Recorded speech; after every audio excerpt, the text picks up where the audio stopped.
Hello students, আমি Nitish sir জ্ঞানজ্যোতি coaching সেন্টারের পক্ষ থেকে তোমাদের প্রত্যেককে জানাই স্বাগত। তো স্টুডেন্টস, আজকে আমি তোমাদের যে বিষয়টা পড়াবো সেটা হচ্ছে উচ্চ মাধ্যমিক ইতিহাসের একটা অতি গুরুত্বপূর্ণ বিষয়। দেখো, উচ্চ মাধ্যমিক ইতিহাস পরীক্ষায় তোমাদের কিন্তু টোটাল সর্বমোট 24টা এমসিকিউ থাকে। 24 × 1 = 24। এটা এমসিকিউ বেসড পরীক্ষা হয় এবং 16 কোশ্চেন্স থাকে ইতিহাসে। এসএকিউ মানে short answer type questions, total 16। এখানে কিন্তু একটা হিউজ পরিমাণে নাম্বার অর্থাৎ 40 মার্কস কিন্তু তোমার রয়েছে। এই বিষয়টা সম্পর্কে আজকে আলোচনা করব। তোমাদের তৃতীয় অধ্যায় থেকে আমি আজকে আলোচনা করব 5টা অতি গুরুত্বপূর্ণ এসএকিউ নিয়ে। ক্লাসটাকে ধৈর্য ধরে শেষ অবধি দেখো, দেখবে তোমাদের পুরো ক্লিয়ার হয়ে যাবে। ক্লাসটা শুরু করার আগে তোমাদেরকে বলবো, যারা এখনো আমাদের চ্যানেলটিকে সাবস্ক্রাইব করনি তারা অবশ্যই চ্যানেলটিকে সাবস্ক্রাইব করে পাশে থাকা বেল আইকন অল প্রেস করে দাও, যাতে নেক্সট টাইম থেকে কোনো ভিডিও আপলোড করলে তার নোটিফিকেশন সবার আগে তোমার কাছে পৌঁছে যেতে পারে। এছাড়া তোমরা যদি আমাদের কাছে পড়তে চাও, অনলাইনে নোটস পত্র নিতে চাও, তাহলে সম্পূর্ণ 2025 এর জন্য কিন্তু ফ্রি অফ কস্টে তোমরা আমাদের কাছ থেকে সমস্ত কিছু পাচ্ছ এবং অনলাইনে কিন্তু ক্লাসও করতে পারছো। শুধুমাত্র তোমাদের জন্য, যারা উচ্চ মাধ্যমিকের ছাত্রছাত্রী রয়েছে, তোমরা তোমাদের বন্ধু বান্ধব প্রত্যেককে বলো এবং আমাদের সেন্টারে যুক্ত হয়ে যাও। আমরা কিন্তু সম্পূর্ণ ফ্রি অফ কস্টে পড়াবো তোমাদেরকে, কোনো টাকা পয়সা কিচ্ছু দিতে লাগবে না 2025 এর জন্য। তার কারণ, একটা বিশেষ কারণ রয়েছে যে এই বছর আমরা চাচ্ছি যে আমাদের যে জ্ঞানজ্যোতি কোচিং সেন্টার কলেজের স্টুডেন্টদের যে অনলাইনে পড়ানো হচ্ছে সেটা তোমরা জানো এবং উচ্চ মাধ্যমিক পড়ে নিয়ে তোমরা অভিজ্ঞতা অর্জন করে নাও, যে সম্পূর্ণ ফ্রি অফ কস্টে পড়ে নিয়ে অভিজ্ঞতা অর্জন করে নাও যে কি করে আমরা পড়াই এবং কি করে আমাদের ক্লাসগুলো হয়, তাহলে তোমাদের কলেজে অনেক সুবিধা হবে। চলো শুরু করছি আজকের ক্লাসটি। এবং প্রতিটা সাবজেক্টের জন্য কিন্তু আমরা বলছি প্রতিটা সাবজেক্ট কিন্তু আমাদের ফ্রিতে পড়ানো হচ্ছে। প্রতিটা সাবজেক্ট উচ্চ মাধ্যমিকে তোমার যে 6টা সাবজেক্ট বা 5টা সাবজেক্ট তুমি নিয়েছো, সেই প্রত্যেকটা সাবজেক্ট কিন্তু আমরা সম্পূর্ণ ফ্রি অফ কস্টে তোমাদেরকে পড়াচ্ছি। চলো আজকের বিষয়, দস্তক কি? দেখো, প্রথমত দস্তক কথা হলো ছাড়পত্র। 1717 খ্রিস্টাব্দে ফারুকশিয়ারের ফরমান অনুযায়ী, ঠিক আছে, ফারুকশিয়ারের ফরমান অনুযায়ী ইংরেজ ইস্ট ইন্ডিয়া কোম্পানি বাংলায় বিনা শুল্কে বাণিজ্য করার যে অনুমতি লাভ করেছিল সেটাকে বলা হয়েছে দস্তক। অর্থাৎ বার্ষিক শুধুমাত্র 3000 টাকার বিনিময়ে, আবারও বলছি, বার্ষিক শুধুমাত্র 3000 টাকার বিনিময়ে ইংরেজ ইস্ট ইন্ডিয়া কোম্পানি আমাদের ভারতবর্ষে যে বাণিজ্য করার বা বাংলায় যে বাণিজ্য করার যে অধিকার লাভ করেছিল সেটাকে বলা হয়েছিল দস্তক। যেমন মনে করো, বিষয়টা আমি ক্লিয়ার বুঝিয়ে দিচ্ছি। যেমন মনে করো, যারা স্কুলে যাও বাসে করে অনেকটা পথ বা টিউশন যাও বাসে করে অনেকটা পথ, তাদের আইডেন্টিটি কার্ড দেখালে পরে তোমরা কি করো, অনেক সময় স্টুডেন্ট ভাড়া দাও। অর্থাৎ ওই আইডেন্টিটি কার্ড যেটা রয়েছে সেটা তোমার পরিচয় পত্র, অর্থাৎ তোমার ছাড়পত্র, সেটা বাসের কন্ডাক্টরের কাছে। অর্থাৎ বাসের কন্ডাক্টরকে তুমি দেখাচ্ছ যে আই এম এ স্টুডেন্ট, তখন কিন্তু বাসের কন্ডাক্টর তোমাকে কি করছে, হাফ ভাড়া নিচ্ছে। কোথাও যেতে গেলে যেখানে 20 টাকা ভাড়া, সেখানে তোমার থেকে 10 টাকা ভাড়া নিচ্ছে। সেম থিং এখানে। তো দস্তক যে লাভ করেছিল ফারুকশিয়ারের ফরমান অনুযায়ী 1717 খ্রিস্টাব্দে, আবার বলছি 1717 খ্রিস্টাব্দে ফারুকশিয়ারের ফরমান অনুযায়ী ইংরেজ ইস্ট ইন্ডিয়া কোম্পানি বাণিজ্য করার জন্য যে অধিকার, মানে বিনা শুল্কে, কোনো ট্যাক্স দেবে না, শুধুমাত্র বছরে কিন্তু মানে 3000 টাকা, সেই সময় মাত্র 3000 টাকা বছরে কিন্তু যে বাণিজ্য করতে হবে তার জন্য কোনো ট্যাক্স দিতে হবে না ইংরেজ ইস্ট ইন্ডিয়া কোম্পানিকে। তাহলে এটাকেই বলা হয়েছে দস্তক। আশা করি ক্লিয়ার। তাহলে দস্তক কথার অর্থ যদি জিজ্ঞেস করে কি, তাহলে বলতে হবে দস্তক কথার অর্থ কিন্তু ছাড়পত্র। বোঝা গেল? এবং ইংরেজ ইস্ট ইন্ডিয়া কোম্পানি ফারুকশিয়ারের ফরমান অনুযায়ী 1717 খ্রিস্টাব্দে বাংলায় বা ভারতবর্ষে বিনা শুল্কে বাণিজ্য করার যে অধিকার লাভ করেছিল সেটাকে বলা হয়েছে দস্তক। নেক্সট কোশ্চেন, অন্ধকূপ হত্যা কি? খুব ইজি কোশ্চেন, বা এটাকে ইংলিশ বলা ব্ল্যাক হোল ট্র্যাজেডি। ওকে, ব্ল্যাক হোল ট্র্যাজেডি বা অন্ধকূপ হত্যা কি, এই বিষয়টি নিয়ে আজকে আলোচনা করব তোমাদের সঙ্গে। এটা দ্বিতীয় প্রশ্ন। আজকে প্রতিদিন 5টা করে প্রশ্ন নিয়ে আমি আলোচনা করব ইতিহাসের। ওকে, এসএকিউ গুলো দেখবা তোমাদের পড়তে হবে না, আমি কথা দিচ্ছি। এই যে বড় বড় ধরনের 3-4 লাইনের এসএকিউ গুলো লিখতে হয় পরীক্ষার সময়, এগুলো কিন্তু একেবারে ইজিলি ভাবে তুমি পারবে পরীক্ষায় লিখতে। খালি ধৈর্য ধরে ক্লাসগুলোকে দেখতে হবে এবং সম্পূর্ণ ফ্রি অফ কস্টে তোমরা এই পিডিএফ আমাদের বানানো যে নোটস আছে সেগুলো সম্পূর্ণ ফ্রি অফ কস্টেই তোমরা অ্যাক্সেস করতে পারবে। শুধুমাত্র এই নাম্বারে ফোন করে বলতে হবে যে স্যার আমরা জ্ঞানজ্যোতি কোচিং সেন্টারে অ্যাডমিশন নিতে চাই উচ্চ মাধ্যমিকের স্টুডেন্ট। ব্যাস, সবকিছু free, classes free, PDF free, notes free, suggestions free, all things free. কোনো রেজিস্ট্রেশন ফিস কোনো কিছু দিতে হবে না তোমাদেরকে, পুরো ফ্রি। ওকে, নেক্সট হচ্ছে অন্ধকূপ হত্যা। দেখো কি হয়েছিল, ব্রিটিশ কর্মচারী ছিল হলওয়েল। সেই হলওয়েলের, আবার বলছি হলওয়েল, নামটা মনে রাখবা, হলওয়েল। তাহলে ব্রিটিশ কর্মচারী ছিল হলওয়েল। সেই হলওয়েলের লিখিত একটা বিবরণ ছিল, সেই বিবরণ থেকে জানা যায় যে সিরাজ উদ্দৌলা বাংলার নবাব ছিল।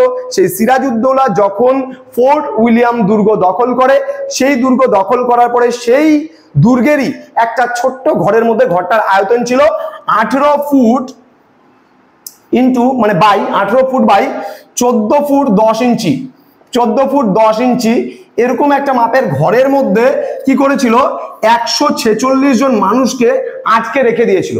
আবারও বলছি, ব্রিটিশ কর্মচারী হলওয়েল সিরাজের চরিত্রকে কলঙ্কিত করার জন্য কিন্তু কি করেছিল, সিরাজ উদ্দৌলা যখন ফোর্ট উইলিয়াম দুর্গ দখল করেছিল তখন সেই দুর্গেরই একটা ছোট্ট ঘরের মধ্যে কিন্তু সেখানে কি করেছিল, এই ঘরের মাপটা বললাম 18 ফুট দৈর্ঘ্যে এবং 14 ফুট 10 ইঞ্চি কিন্তু প্রস্থে, মানে লম্বায় আছে 18 ফুট এবং 14 ফুট মানে 10 ইঞ্চি প্রস্থ।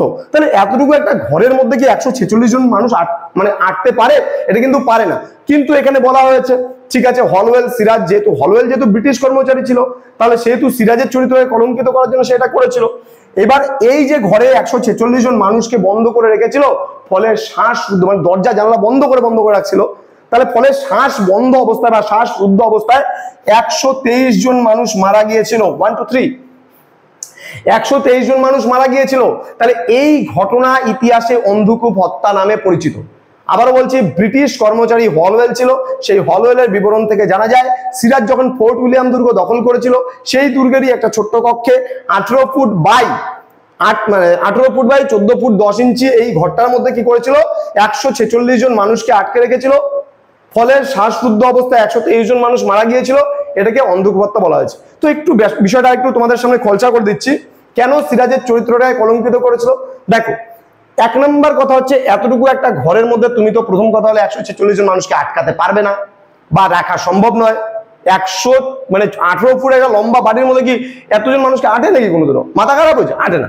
এছাড়াও হলওয়েল মৃতদের তো একটা লিস্ট, যে এই 146 জন মানুষের মধ্যে 123 জন মানুষ মারা গিয়েছে, এই 123 জন মানুষের এটা হচ্ছে লিস্ট, এই লিস্ট। এবার হলওয়েল এই যে 123 জন মানুষের যে লিস্ট দিয়েছিল, দেখা যায় অন্ধকূপ হত্যা ঘটনাটা ঘটার পরে অনেক মানুষ, মরা মানুষগুলো ঘুরে ঘুরে বেড়াচ্ছে। অর্থাৎ যাদের নাম দিয়েছিল, মরা মানুষ নয় এখানে, মানে যে সমস্ত মানুষের নাম লিস্টে ছিল যে মরাদের মধ্যে, সেই সমস্ত মানুষগুলো জীবিত ছিল ঘটনাটা ঘটার পরেও।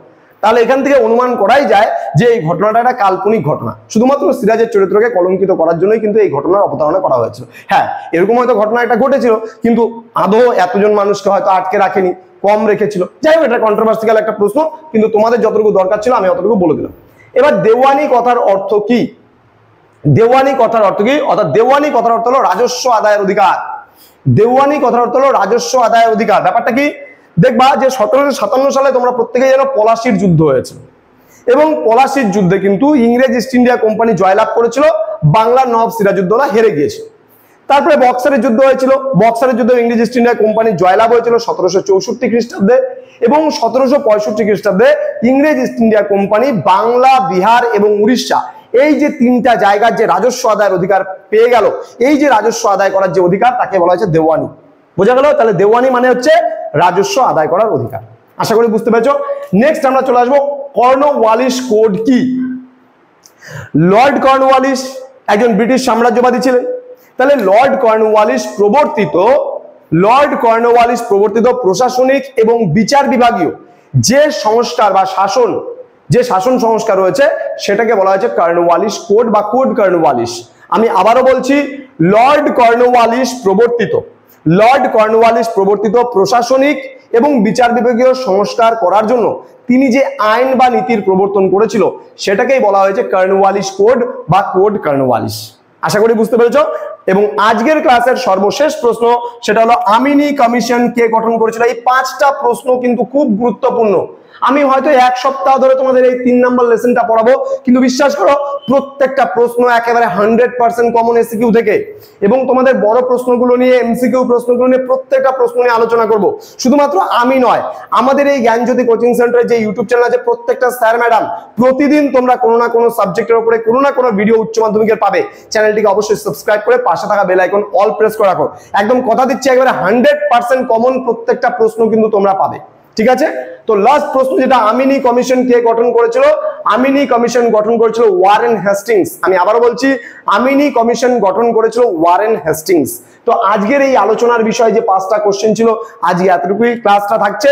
এবং তোমাদের আরো একবার ইনফরমেশনটা দিচ্ছি, তোমরা বন্ধুদের সঙ্গে ভিডিওটি শেয়ার করো, তাদেরকেও ইনফর্ম করো, তোমাদের স্কুলের প্রত্যেকটা ছেলে মেয়েকে জানিয়ে দিতে পারো যে জ্ঞানজ্যোতি কোচিং সেন্টারে এখন থেকে উচ্চ মাধ্যমিকের ছাত্রছাত্রীদের পড়ানো হচ্ছে এবং সেটা সম্পূর্ণ ফ্রি অফ কস্টে, কোনো টাকা পয়সা কিচ্ছু দিতে হবে না। তুমি এবং তোমার বন্ধু বান্ধবরা আজই চাইলে জয়েন করতে পারো।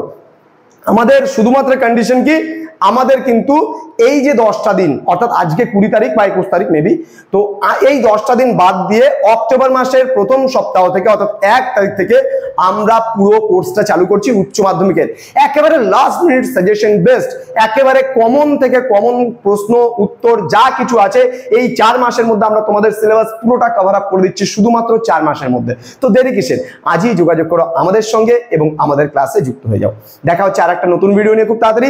তোমরা প্রত্যেকে ভালো থেকো, সুস্থ থেকো। Thank you so much, thanks for watching. After all, thank you.